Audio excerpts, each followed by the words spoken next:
As fighting continues across the Donetsk region, Russian Aerospace Forces, known as the VKS, have reportedly carried out another airstrike. This time, the target was a temporary troop deployment point in Ryhoridok. According to the information available, 5 FAB-250 aerial bombs were used during a single strike mission. Footage from above shows multiple powerful explosions occurring in quick succession. Thick smoke rises into the air. The target area is quickly engulfed by dust and debris. If the reported location was indeed being used as a temporary military position, a strike of this nature could affect far more than just the surrounding structures. It may also reduce the operational readiness of the personnel stationed there. So, why are temporary deployment points considered such valuable military targets? And what does the use of 5 FAB-250 bombs suggest about the operation itself? Let's take a closer look.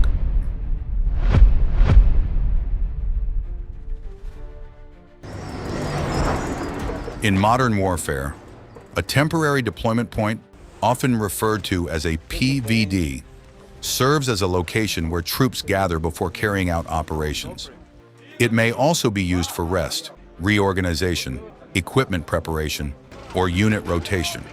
For that reason, these locations are often regarded as high-value military targets, not because they are heavily fortified, but because they frequently concentrate personnel and military equipment in one place.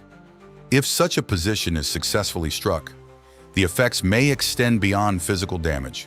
Troop rotations could be disrupted. Logistical planning may become more complicated, and preparations for future operations may be delayed. This explains why temporary deployment sites have remained recurring targets throughout the conflict.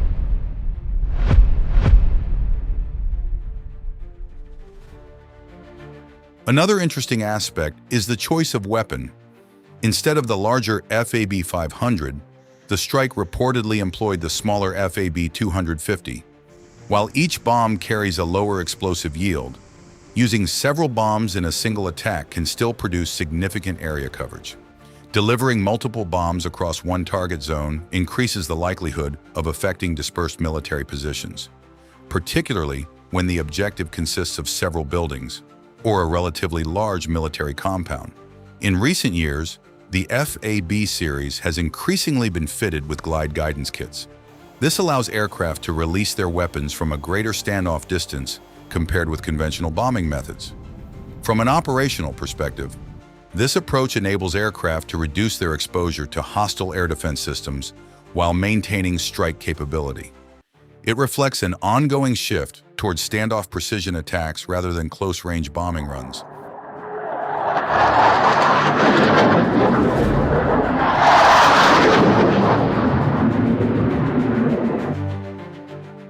Raihorodok is located in Donetsk Oblast.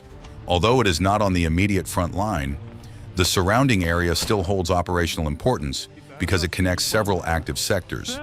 In modern conflict, success is not determined solely by what happens on the front line. Rear areas also play a vital role. They support troop rotations, store equipment, manage logistics, and prepare units before deployment. For that reason, military facilities behind the front are often selected as targets in an effort to disrupt an opponent's operational tempo. Meanwhile, the available footage shows a series of large explosions across the reported target area. However, beyond the visual evidence, the overall operational impact cannot be fully assessed from footage alone.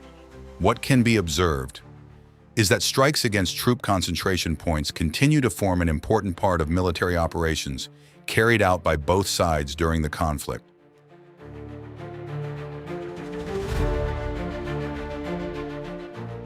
The question now is, can strikes against temporary deployment points genuinely influence the situation on the battlefield?